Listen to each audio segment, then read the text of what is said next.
In the previous 3 episodes of the history of Islam, we described the first 3 caliphs and their characteristics. We also discussed their most notable accomplishments and how they ruled the Caliphate. Abu Bakr, the wise community leader and the founder of the Caliphate, had died from a fever. Umar, the military thinker and the founder of Islamic jurisprudence, was stabbed in his stomach by a mentally disturbed Sassanid slave. And Uthman, the merchant, the builder, was beaten to death in his study room by his fellow Muslims. Now it was the 4th Caliph's turn, but the future for Ali looked bleak at best. Ever since the dispute between Ali and Abu Bakr over the succession of Muhammad, which we discussed in part 1, Ali had gained a fiercely loyal following. And despite Ali's allegiance and loyalty to the first 3 Caliphs, a large group of Muslims still considered Ali as the only chosen and legitimate successor of Muhammad. According to Shia scholars, during the rule of the previous caliphs, Ali's family was harassed, a portion of their property was seized, and in one instant even resulted in the miscarriage and death of his wife Fatima. However, Sunni scholars say these allegations regarding the seized property are made up, and that the miscarriage and death of Fatima was an accident. What we do know for certain is that, despite everything, Ali remained a strong supporter for unity amongst Muslims, and he continued to advise the caliphs on a variety of political and religious subjects. For example, it was Ali who advised Caliph Umar to set the first Hijrah, which marks the emigration of Muhammad from Mecca to Medina, as the beginning of the Islamic lunar calendar. In his spare time, Ali held sermons and lectures, and over the years, his following grew in numbers. Eventually, they became known as the Party of Ali, or the Partisans for short, which in Arabic means the Shiites. The Partisans had titled their leader as the Imam. If the mainstream Sunni Muslim community had the Khalif, then the Shiites would have the Imam. Thus, the meaning of Imam has different meanings for Sunni and Shia Muslims. Aside this title difference, there was no cultural or religious difference between the Muslims at the time. There were no sects, cults, or branches. More importantly, there was no schism. At least, not in the beginning and not in the open. Welcome to Caspian Report by me, Shirvan. When Ali was elected as the new Khalif, the very first thing he did was address the people. He made it clear that he had accepted the office of Khalif under turbulent times. Ali implied that he would seek to resolve the murder of Uthman and bring the perpetrators to justice. However, he also explained that even more important than justice was political stability and unity. The Khalif argued that prior to the murder of Uthman by the Egyptian delegation, the delegation had started out as victims and their complaints were legit. Corruption, extortion, monopolies, and aristocracies were deeply embedded in the core of the state. Ali stated that he would first seek to end the economic exploitation and the corruption of the state and the grasping materialism displayed in the name of Islam. Purging the state of corruption required reversing the policies of Uthman. However, the problem here was that in the 12 years that Uthman reigned the Caliphate, a whole new elite class of Muslims had risen, and they had no wish to lose their wealth, power, and social privileges. From the perspective of the Muslim elite, Ali was a threat to their power and lifestyle, and so the top notables of the elite had withdrawn from Medina and rallied under the banner of Governor Muawiyah in Damascus, who was the leading member of the powerful Umayyad family. If Caliph Ali was a threat to the Muslim elite and the Umayyad family, then Governor Muawiyah was the patron of the elite's wealth and safety. This was the new state of affairs. Back in Damascus, an entirely different story was spreading. Muawiyah, being a skillful politician, was holding sermons in his provinces and rallying the support for his cause. He publicly demanded vengeance for the murder of Caliph Uthman. Furthermore, Muawiyah refused to swear fealty to the new Caliph. And in fact, he pointed out to Ali's inability to restore justice as the main reason for Ali to step down as the Caliph. However, equally important, Muawiyah knew perfectly well that the vengeance for Uthman was unrealistic. For one, nobody knew exactly who the assassin was or who dealt the final blow. Moreover, it wasn't even practical. As we explained in the previous episode, there was no army in Medina and the mob still ruled the streets of the capital. Ali simply did not have the numbers to realize what was demanded of him. It was a classic political ploy by Muawiyah. Make a reasonable yet unattainable demand to your opponent with the sole purpose to disgrace him in the eyes of the public. Soon after his election, Ali proceeded with his plan for reform. He dismissed all the governors that Uthman had placed in power and set out new people to replace them. However, none of the governors agreed to step down. In the meantime, Muawiyah's demand for revenge was so convincing that the Prophet's youngest wife, Aisha, known as the Mother of the Faithful, addressed the people in Mecca and called for vengeance for the blood of Uthman to vindicate the honor of Islam. The intentions of Aisha are disputed, but most modern historians agree that it was a call to war. The question is, against whom? With the financial support of the aristocratic governors, Aisha proceeded to assemble an army and laid out a military campaign. It is important to note that by this time, the Egyptian delegation who was responsible for the assassination of Uthman had dispersed throughout the realm. Many of the delegation rebels were rumored to have fled to the city of Basra in southern Iraq. And that is where the Mother of the Faithful set her army marching. With relative ease, she crushed the local rebels and in the meantime conquered the city. Aisha's unauthorized army and her close ties to Muawiyah made many believe that, under the pretext of justice for the assassination of Uthman, she was actually seeking to remove Ali from power. At around the same time, a rumor was circulating throughout the Caliphate that Ali had in fact conspired to murder Uthman in his attempt to seize power. For Ali, this proved to be the final stroke. It seemed like the Caliphate was collapsing from within. The Caliph had no control over the state, his authority was undermined by the elite, rumors were spreading of him being the assassin, and now an unauthorized army was formed and sought to seize power. For these reasons, Ali undertook the only action he could. He assembled an army and set march to face the Mother of the Faithful. However, there was a lot of confusion among the Muslims. Both sides claimed to be fighting for justice and Islam, and yet two Muslim armies were now on a collision course. As Ali marched his army from Medina to the north, various tribesmen joined his ranks, and the Caliph's army grew in size. But, as we pointed out earlier, the Egyptian delegation had dispersed throughout the realm, and since both Aisha and Ali had gathered an all-volunteer army, both their military ranks were infiltrated by the mob participants. When Ali reached Basra, he sent one of his most trusted commanders to hold negotiations for a truce. And to everyone's surprise, it worked. Aisha admitted that she didn't believe the rumors regarding Ali's involvement in the assassination of Uthman. She also admitted that she was in fact escalating an already tense situation. By the end of the day, Aisha had agreed to lay down her arms and join forces with Ali. They were set to meet the next day to discuss the terms. Both armies welcomed and celebrated the news.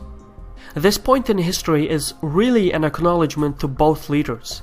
Despite tensions and emotions, they kept their heads cool and came to an agreement.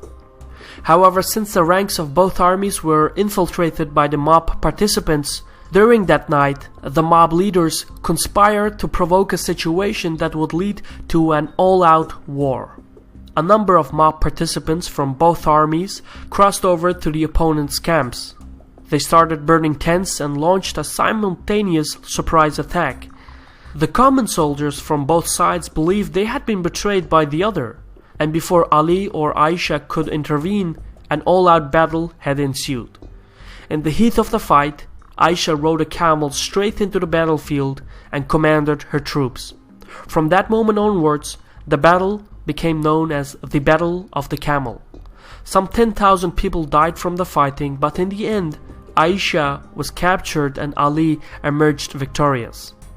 Ali and Aisha discussed the events and made peace with each other. Aisha returned to Medina and would later on become one of the most distinguished and respected scholars of Islam. Things looked different for Ali. He could not retire to Medina. He still had to face Muawiyah in Damascus. However, it's important to note that at the time, the people in Syria differed from the people in Mesopotamia.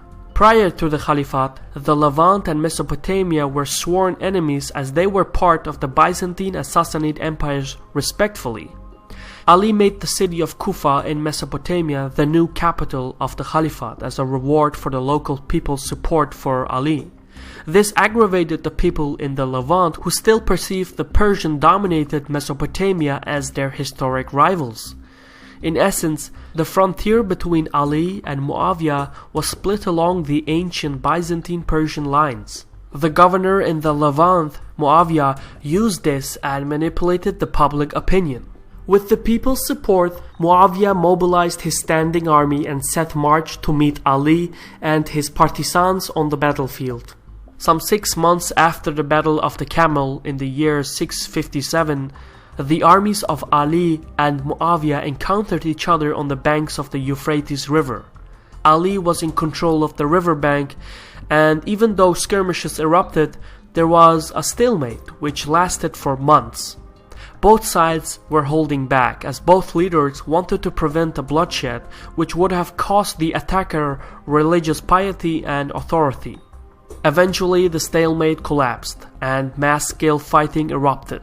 The battle lasted for 4 days and cost the lives of roughly 70,000 people. On the final day of the battle, Ali renewed his attack and was gaining a decisive upper hand. The Shiites were crushing the ranks of Muawiyah's army. In a desperate attempt to turn the battle, Muawiyah enforced a new strategy. He had his spearmen attach pages of the Quran to their lance tips and set them marching slowly towards the opponent. The spearmen were followed by Muslim scholars who were reciting Islamic verses. The intimidating strategy worked. Ali's partisans dared not to raise their swords against the holy pages of the Quran. A group of soldiers even threatened Ali to hold negotiations. With this skillful tactic, Muawiyah had forced Ali's hand and arbitration ensued. Everyone expected Muawiyah's surrender in exchange for some guarantee. What happened instead was that Muawiyah proposed that he remain the ruler of Syria and Egypt, and Ali remained the ruler of everything else. Given that Ali was on the brink of a decisive military victory, the proposal seemed like a poor idea. Thus, Ali refused it. However, this was Muawiyah, the man who built his fortune with his wits. The proposal was never the real objective, but the negotiations were. You see, by agreeing to hold negotiations as equals, Ali had inadvertently lowered his status as the rightful Caliph and in the meantime raised Muawiyah's claim over Syria and Egypt. Thus, the end results didn't even matter. Muawiyah was now considered the de facto ruler of Syria and Egypt. The governor had checkmated the Caliph. As Ali and his partisans were returning to the new capital in Kufa, a large portion of the army, roughly 12,000 men, kept a distance from the main body of the army. It was the same group of men who had earlier threatened Ali to hold negotiations.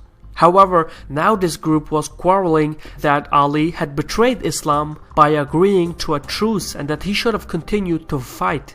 The commanders argued that they had opposed Muawiyah's rebellion as they considered Ali to be the rightful Caliph. But now they also opposed Ali for accepting to subject his legitimate authority to arbitration.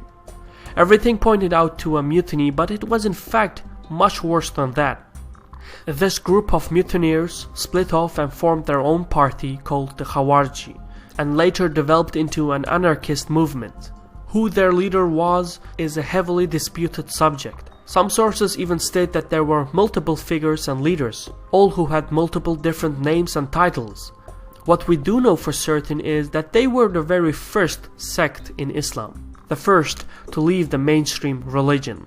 In fact, that is what the name Khawarij means, the ones who left. At the time, nobody knew or understood this, but this wasn't just a mutiny. It turned out that the leading members of the Khawarij mutineers were in fact the very same people from the Egyptian delegation. They were the same people who were responsible for the rebellion against Uthman and his assassination. And as they dispersed throughout the state and infiltrated the ranks of Ali's all-volunteer army, the Khawarij were directly involved in setting the stages for the battles involving Aisha and Muawiyah. In fact, it turned out that this group of mutineers had orchestrated every major event from the start. It was a conspiracy hidden within a conspiracy. Now the same people had reinvented themselves as the Khawarij, and they would forever change history by setting the groundwork for Islamic radicalism. The Khawarij believed that the act of sin was analogous to disbelief. Thus, every sinner was a non-believer. Even though this was contrary to the teachings of Muhammad, as one can be a sinner and yet remain a Muslim, many young Muslims were incorporated into this new doctrine. On the surface it may look like a small philosophic dispute, but according to the Khawarij doctrine, this drastically changed the philosophy of jihad, which, as we explained in part 2 of the Islamic history series, existed out of the realm of peace and the realm of war. However, the Khawarij doctrine expanded the realm of war to include every Muslim who did not agree with their view. Thus, it basically meant that the Khawarij were at war with the known world. As they departed ways with Ali and his partisans, the Khawarij settled in a town called Al-Nahrawan, to the south of Baghdad. There, they killed the local governor and established their own state. In their isolation, the Khawarij followers transformed and twisted their views on Islam. For example, the Khawarij agents would merge themselves in a crowded market whilst having their daggers and swords concealed. The Khawarij followers would then plunge their blades into unsuspecting civilians and go on killing until they themselves were killed. It was the predecessor of the suicide bomber, the first form of Islamic terrorism. Over the next 2 years, the Khawarij ideology developed and took shape. They began recruiting young followers from other parts of the Caliphate and encouraged them to immigrate to their town. As we explained the principles and tactics of the Khawarij, one can easily see parallels with other modern like-minded groups such as ISIS, Al-Qaeda, Boko Haram, etc. For this reason, the Khawarij are considered the prime source of Islamic radicalism.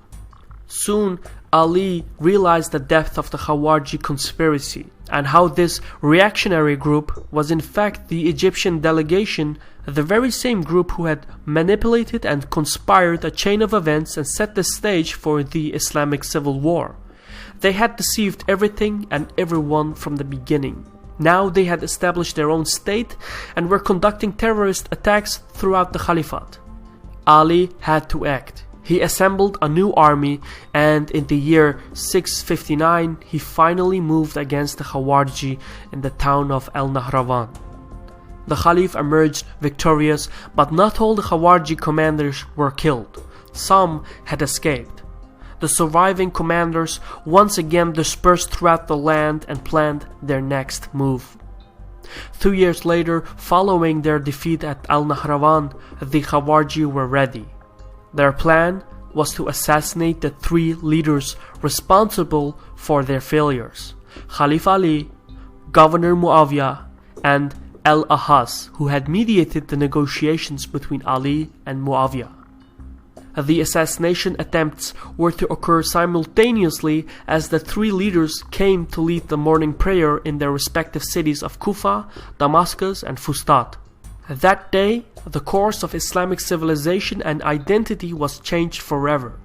Muawiyah escaped the assassination attempt with only minor injuries, while Al-Ahas, due to his sickness, was absent during the prayer, and in his stead, his deputy was killed. But Ali, the Caliph of the Islamic State was attacked whilst praying in the great mosque of Kufa by a Khawarji agent by the name of Abdul Rahman ibn Julman. The cut wasn't fatal, but the poison in which the dagger was dipped in was. A few days later, Ali passed away, leaving behind an enormous gap of power, a fractured state, and 2 sons, Hassan and Hussein. Thus, immediately following the death of the 4th Caliph and the 1st Imam, the partisans of Ali looked to his eldest son, Hassan, as the rightful successor and named him the 2nd Imam.